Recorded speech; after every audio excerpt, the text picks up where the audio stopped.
Hey guys, wanted to do a quick review on Phil Elmore's Engines of Mayhem fruit knives that he has available in his Etsy store. Last time I did a knife review video, I had one guy keep being like, you keep saying I, but who are you? So real quick, I've written a book called Combatives Blueprint, about a 300-page guide. I've written a book called On Bladed Combatives, another 300-page deep dive into the world of bladed arts. And I've written 2 books on Western Piper Methods, a South African-based knife system that was adopted for Western culture. You can check all those out. They're all available on Amazon or off my actual website, teamstrengthspeed.com. But what we're talking about today is Phil Elmore's Engines of Mayhem. So he makes a variety of products, one of them being these fruit knives. And what I liked about them is, one, they not only come with the knife and a sheath, but they also come, well, if depending on what you order, they can also have a trainer option. So this is the trainer. This is the live blade, obviously. Obviously, you can tell a difference. If you do order the live blade, understand that the trainer does not fit in the sheath. You have to order the sheath separately. So just something to be aware of. The first time I ordered one, I actually got the trainer, but didn't get the trainer sheath. So that's something to be aware of. With fruit knives, cool thing about them is they're very cheap. So you can use them, and then when they dull, you can either resharpen them, or, you know, if you really want to, you can throw it away and buy a new one. If it's something you're carrying for personal protection, obviously make sure it is legal in your area. Most places, 4 inches tends to be around the legal limit. In some bigger cities, it's 2.5 inches, and then some places you're not allowed to carry any fixed blades. So just something to be aware of. Always want to make sure you're within the legal limits. That way, in the event you have to use it for a self-defense situation, you are not fighting an uphill legal battle. Because if you use a knife for self-defense, you will definitely be initially viewed as the bad guy. So just something to be aware of. Whether you want to carry a knife for self-defense, that's another topic we can explore. Again, you can check out those books. I deep dive all that stuff. But with Phil's fruit knives, what I like about them is, one, he puts this little notch in here, so you can get this nice grip here. It feels very secure in the hand. So this is one, right? Nice and secure in the hand.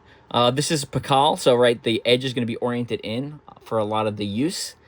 You can also use it this way. And then if you really want, not necessarily designed based off the way the finger notch is, but you can use it this way and just use it as a normal knife. I like that it does not look any sort of like there's no tactical look to it per se. It is just the simple fruit knife that you could use for utilitarian purposes, cutting fruit, etc., opening boxes, which honestly, that's what you will use your knife for the most. It's simple stuff like opening boxes, cutting fruit, cutting sandwiches for your kids, whatever it may be. But I like that he kind of grinds his finger groove in here. It feels really smooth, makes it fit really nicely in the hand. If you want an even better grip, just to kind of test it out, I wrapped this one in 3M Safety Walk. It makes it very, very grippy. Like, this feels like it's not going anywhere in my hand. It feels like in order to get this in my hand, you're going to have to pull so hard that the skin of my hand comes off. So I like that. I like that extra grip. That being said, if you're going to carry this as a self-defense item and you're carrying it in like appendix, so like inside where it's pressing against your skin, this will braid your skin and might tear up your fabric. So you can choose if you want to go with that or not, or just keep it as is. If you're going to be going against your skin, you probably want to keep it as is. If you're in the military, my other background's in the military. I spent 20 years in there, and there's a whole bunch of deployments with special forces and then the conventional army as well. If you're going to be carrying it in a military setting, I would probably put the grip tape on there, and when I slide it into my kit, that way when I grab it in gloves, it sticks very well, and it pulls out very easily. These are the sheaths it come with. This is the way the sheath it came with. So you can pocket carry this, and you basically tie this off to your belt or through the button on your pants. And then if you're familiar with the Emerson Wave, this essentially acts like an Emerson Wave feature. Oops, sorry about that. For your knife. So as you go to pull it out of pocket carry, this will catch on the corner of your pocket, and the knife will deploy. And then you have it in your hand ready to use. You can also do the same thing, kind of wedge it in between your belt line, and use this little hook here to catch to prevent it from drawing. The other option you can do, which is what I usually like to do, is you can buy one of these utility clips. They're I think it was about $15 for 2 of them. And I replaced the 550 cord on this one with the actual utility clip on here. And this clips right into your pants. inside the waistband. Again, you lock this down. This is not going anywhere. I like utility clips for things because a lot of times I'm in gym or athletic clothes, and so this is less ideal because a lot of times I may not have a place to secure this to, or I may not even have pockets. I like that this will clip to my clothes, my sweatpants, whatever I'm wearing, and this is so tight. This is not going anywhere. Actually, this one I could probably loosen up. Maybe put some oil to loosen it up. This one's so tight, like your pants are gonna rip before the sheath fails. Again, the trainer, same option here, right? I made this string a little bit longer so I could loop it through a different part of my pants, specifically my belt, and then I could carry this in kind of like a deep pocket carry. And then again, when I go to draw, it comes out. This would catch on the corner of your pocket, and this will deploy. These are like translucent. You can kind of tell. Translucent trainers. So this is something I would use primarily for practicing. We can call it carenza, we can call it shadow boxing, we can call it drilling in the air, but that's how I would primarily use this tool. I would not use it for impact. It will not hold up against impact. Just something to be aware of. And I would not necessarily, you can do some like light drilling with a person, right? Because it's generally smooth. That being said, if you're going to put any sort of like force behind anything, again, not something you necessarily want to use for that. Again, you'd probably end up breaking it before you hurt. If you're going to actually use force in sort of training bladed combatives, again, you'd want something a little closer to this. This is from Tack Knife. This is based off Shivworks Disciple. It's actually, I know it looks like a normal knife. The knife it's designed on is actually Pakal grip, just like these for little fruit knives. So the edge is actually supposed to be here on the trainer. But it's a trainer, so you can put whatever edge on it you want and call it that way. You can make it double edge, you can make it single edge, etc. You can check those out at Tack Knives. They make some really great products. If you like fruit knives, two other things to point out for you. One, Phil has a Zazzle store. Essentially, they make patches, t-shirts, bags, etc. So that's where I got these two items. This is specifically for his fruit knife stuff, and then this is for Western Piper. It's the Okapi Kudu variant. So I had that customized on the back, but it's a bag. I just keep some trainers in there.